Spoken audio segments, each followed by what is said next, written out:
আসসালামু আলাইকুম everyone, welcome back to recipes by Snehaj মম।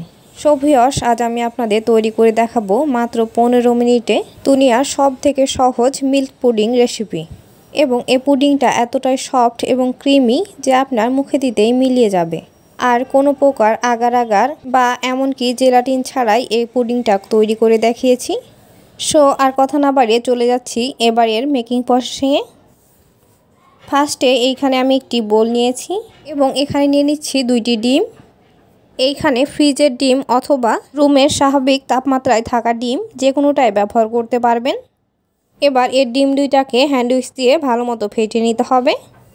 আপনারা চাইলে কাজটা কাঁটা চামচ দিয়েও করে নিতে পারেন। এবার এটা ফেটিয়ে নেওয়া হয়ে গেলে এখানে এবার দিয়ে দিচ্ছি প্রায় 500 গ্রাম পরিমাণ লিকুইড মিল্ক। এবার ডিম এবং দুধের এই মিশ্রণটাকে হ্যান্ড উইক্স দিয়ে আবারও ভালো মতো মিশিয়ে নিতে হবে। প্রায় 1 থেকে 2 মিনিটের মতো মিশিয়ে নিলেই হবে। এবার এখানে আমি একটি প্যান নিয়ে নিয়েছি এবং একটি স্ট্রেনার নিয়ে নিচ্ছি। এবার দুধ এবং ডিমের এই মিশ্রণটা স্ট্রেনারে ভালো মতো ছেঁকে নিতে হবে এবং ছেঁকে নেওয়া বাড়তি অংশগুলো ফেলে দিতে হবে। এবার এখানে দিয়ে দিচ্ছি 1/3 কাপ পরিমাণ চিনি। চিনিটা আপনারা পছন্দ অনুযায়ী বাড়িয়ে কমিয়ে দিতে পারেন। এবার আমি এখানে দিয়ে দিচ্ছি 1/2 কাপ পরিমাণ কর্নফ্লাওয়ার এবং দিয়ে দিচ্ছি প্রায় 2 টেবিল চামচ পরিমাণ তেল। আচ্ছা, এইখানে আপনারা চাইলে তেলের পরিবর্তে ঘি অথবা বাটার মেল্ট করে সেটাও ব্যবহার করতে পারেন, তাহলে এটা আরও বেশি রিচ হবে। আর নয়তো বা আমার মতো তেল দিয়ে কাজ চালিয়ে নিতে পারেন। এবার এই সবগুলো মিশ্রণ হ্যান্ড উইক্স দিয়ে ভালো মতো মিশিয়ে নিতে হবে। আর আচ্ছা, আমি কিন্তু এখনও চুলা অন করিনি। এটা এবার ভালো মতো মিশিয়ে দেন আমি এই প্যানটাকে চুলার ওপর বসিয়ে দিয়েছি। এটা কিন্তু অবশ্যই একদম লো মিডিয়াম হিটে রান্না করতে হবে এবং অনবরত নাড়তে থাকতে হবে, নইলে এটা নিচ দিক থেকে পুরোটাই লেগে যাবে এবং দলা পেকে যাবে। তাই এই রান্নাটা একটু কেয়ারফুলি করতে হবে। এটা এবার কয়েক মিনিট নাড়তে নাড়তে দেখবেন অনেকটা ঘন হয়ে যাবে। তখন এটাকে কিন্তু অবশ্যই আরও বেশি নাড়তে থাকতে হবে, নইলে এটা নিচ দিকে লেগে পুরো ডেজার্টটাই নষ্ট হয়ে যাবে। তবে এটা বানানো এতটাই সহজ যে আপনার 5 মিনিটের মধ্যে এই ডেজার্টটা রেডি হয়ে যাবে। আর আপনারা একটু ভালো মতো লক্ষ্য করবেন আমি এই কাজটা ঠিক কীরকমভাবে করে নিচ্ছি। এটা কিন্তু এবার অনেকটাই ঘন হয়ে গেছে। এটা এবার আমি চুলা থেকে নামিয়ে নিচ্ছি এবং নামিয়ে নেওয়ার পর আবারও একটু ভালো মতো নাড়িয়ে দিচ্ছি। এতে করে এর মধ্যে যদি কোনো লাম্পস তৈরি হয় সেটা ভেঙে যাবে। এবার পুডিংটা বানিয়ে নেওয়ার জন্য একটি বোল নিয়ে নিয়েছি এবং বোলে সামান্য তেল ব্রাশ করে দিচ্ছি। এতে করে পুডিংটা ডিমোল্ড করতে ইজি হবে।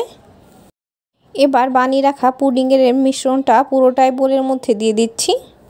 বাসায় অতিথি আপ্যায়নে অথবা বাচ্চাদের টিফিনে এটা বানিয়ে ইজিলি দিয়ে দিতে পারেন।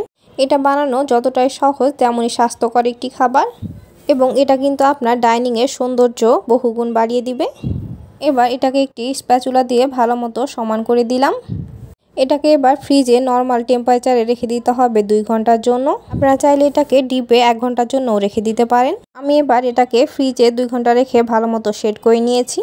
এবারে 4-5টা হাত দিয়ে ছাড়িয়ে নিচ্ছি। একটু টান দিলেই এটা কিন্তু একদম বোলের গা ছেড়ে দিবে। যেহেতু অয়েল ব্রাশ করা ছিল তাই এটা ইজিলি খুলে আসবে। আপনারা চাইলে কাজটা নাইফ দিয়েও করে নিতে পারেন। এবার এই বোলটার উপর একটি প্লেট দিয়ে দিচ্ছি এবং বোলটা উল্টিয়ে দিচ্ছি। হাত দিয়ে কয়েকবার ট্যাপ করলে দেখবেন এটা ইজিলি ডিমোল্ড হয়ে যাবে। এবার বোলটা উঠিয়ে নিচ্ছি। পুডিংটা কিন্তু একদম সুন্দরভাবে সেট হয়ে গেছে। এবার এটাকে আরও কিছুটা আকর্ষণীয় বানাতে একটি স্ট্রেনার দিয়ে মিল্ক পাউডার ছিটিয়ে দিচ্ছি। তবে আপনারা চাইলে এখানে ড্রাই কোকোনাটও ইউজ করতে পারেন। এবার আমার মিল্ক পাউডার ভালো মতো স্প্রেড করে নেওয়া হয়ে গেছে। এটা এবার পুরোপুরি রেডি সার্ভ করার জন্য। এই তো এবার এরই মাঝে তৈরি হয়ে গেল দারুণ মজার মিল্ক পুডিং। সো ভিউয়ার্স, রেসিপিটি ভালো লাগলে বাসায় একবার অবশ্যই ট্রাই করবেন এবং এই ধরনের আরও অনেক রেসিপি পেতে চ্যানেলটি সাবস্ক্রাইব করে পাশে থাকবেন। So enough for today. সবাই সুস্থ থাকবেন, ভালো থাকবেন। এতক্ষণ সাথে থাকার জন্য সবাইকে অসংখ্য ধন্যবাদ। আসসালামু আলাইকুম। দেখা হবে আবারও পরবর্তী কোনো রেসিপিতে।